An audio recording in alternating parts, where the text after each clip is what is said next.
મારો કહેવાનો અર્થ એ છે કે મને તો એમ થાય કે ભાઈઓ કરતા તો બેનું ના ઇતિહાસ ઉજળા છે. તમે ઇતિહાસ ખોલીને જુઓ તો તમને ખબર પડે. જ્યાં ધર્મ ધ્રુજો પુરુષ નો પૂજ્ય ત્યાં બધી દીકરીઓ આબરૂ રાખી છે. બોલો. અને અત્યારે દીકરી કોઈને ગમતી જ નથી. દીકરા હાટું રાંદલ ચડે અને પાછા ગોવાણીઓ કરવા દીકરીઓ ગોતે. એટલે દીકરીઓ ગમતી નથી ના ગોવાણીઓ ગોવાણા ગોતો ને. દીકરી છે ને એ તો બાપુ એક શક્તિ છે. શક્તિ મારા રામ. જ્યાં ધર્મ ધ્રુજો હરિશ્ચંદ્ર રાજા એક ગુરુ મહારાજ ના દેણું ભરવા માટે બાપુ અયોધ્યાની મહારાણી તારામતીને બજારમાં હરરાજી કરી નાખી. નકર એમ ન કહે કે મારા બાપાએ શું વેસુ આપી છે. તો જલારામ બાપા ને અહીંયા એક સાધુ આવે ને એમ કે બૈરું જોવે છે. આમ બાવડું પકડીને કીધું લ્યો બાપુ બૈરું જોવે છે ને. એને કીધું હોત કે મારા બાપાએ શું બાવાને દેવા આપી છે. તો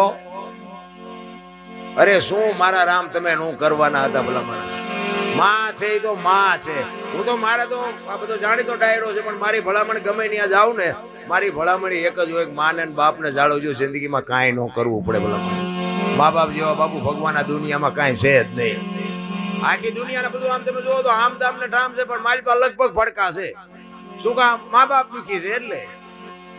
મા બાપ ને હાથ લ્યો બાપુ જિંદગીમાં કાંટો ન વાગે ગેરંટી. 50 લાખની ગાડીઓ લઈને નીકળે. વાયલી સીટમાં જોવો કૂતરો બેઠો.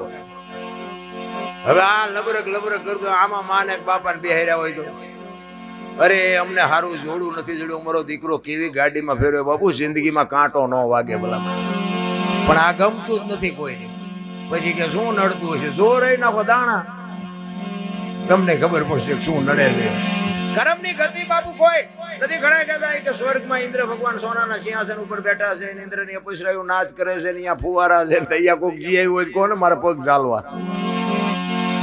આ બધું ડીંગો ડીંગ જ હાલે. કાંઈ છે આ રહ્યું ને આ રહ્યું સ્વર્ગ છે. બાકી સ્વર્ગ પર કાંઈ છે નહીં.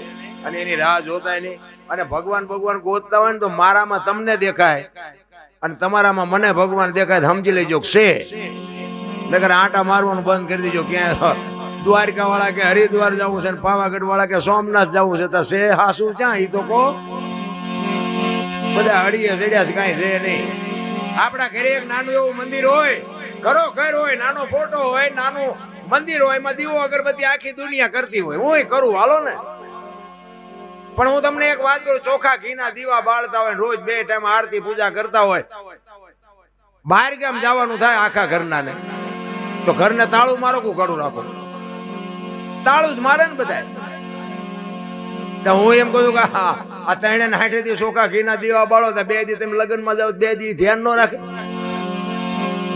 પણ ભરોસો ક્યાં છે? વિશ્વાસ વગર. એટલે સવારામ બાપાએ કીધું ભજન ના ભરોસે રેજે અંતે ઇનર હોપશે, અમર બીજક જેને હાથ લાગ્યું એને કાળ કેમ લોપશે. આ ભરોસાની વસ્તુ છે. આ બાપુ છે એમના સેવકો એટલા બધા છે, એમને જ્ઞાન આપી શકે પણ મોઢેથી આપી શકે. એમના ખિસ્સામાં મુક્તિની પોટલી તો છે નહીં, તમને દઈ દઈને મુક્તિ મળી જાય. પણ એ કે માર્ગે આપણે હાલવું તો જોવે ને. બાપુને લગભગ મારા અંદાજે 15 થી 17,000 સેવકો હોય છે અત્યારે. આમાં આ જે ગણો આ છે લ્યો. ગુરુ પૂનમે એટલા જ હતા. પૂનમે જો બાપુ એક તમારા ગુરુ પાસે જવાનું તમને ટાઈમ ન હોય તો તમે આ દુનિયામાં શું મેળવી શકવાના હતા પેલા? બાકી તો માયા સુધી કોટડી, વજરના ગાળા, હાંકા હલવાણા, કઈ સીડ્યા ને કઈ પાળા.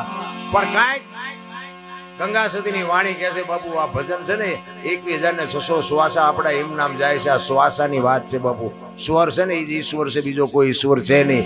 મહાપુરુષો કહે છે બોલે એ બીજો નહીં, પરમેશ્વર છે પોતે. અકલ મઠા અવળા મથે બહાર જઈને ગોતે. બાકી કર્મની ગતિ હજી કોઈ સમજી શક્યું નથી. એટલે કબીર બાપુ કહે છે રામચંદ્ર જેવા રાજવીને ઈ પણ વનમાં જાય.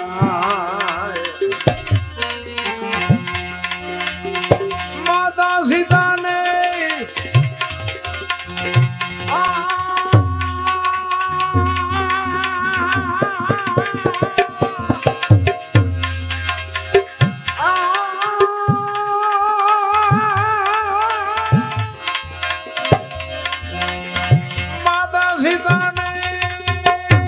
કલંક લગાડી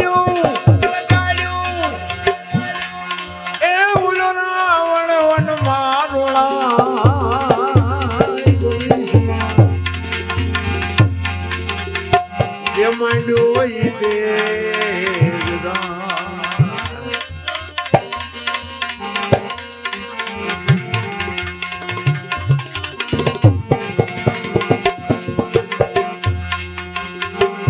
ગુરુ પ્રતાપે ગાય કબીરદાસ ઈશ્વરી શક્તિ છે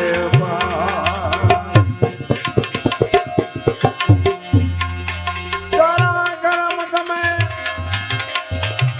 કર્યા છે તો એ જીમાન જો મુક્તિ ભવિષ્યમાં જે માંડ્યું હોય તે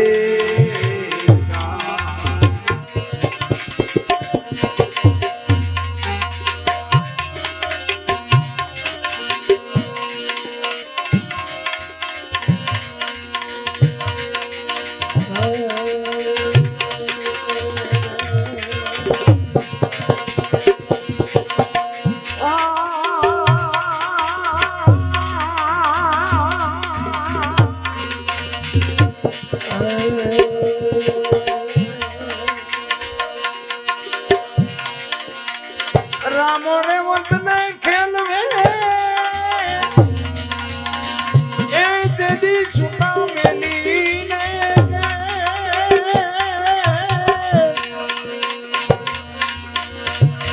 પ્રથમ હરજી વાઠીને મજા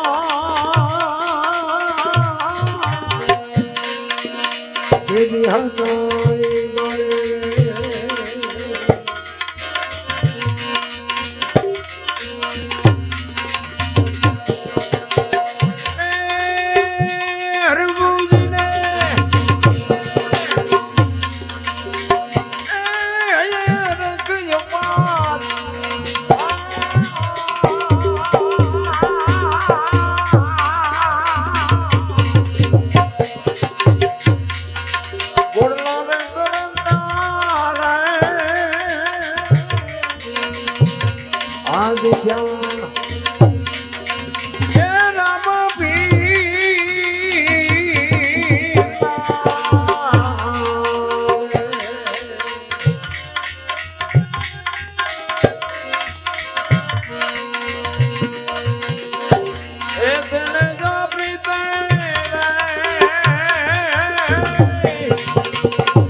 સમાચાર સુણીને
દીધા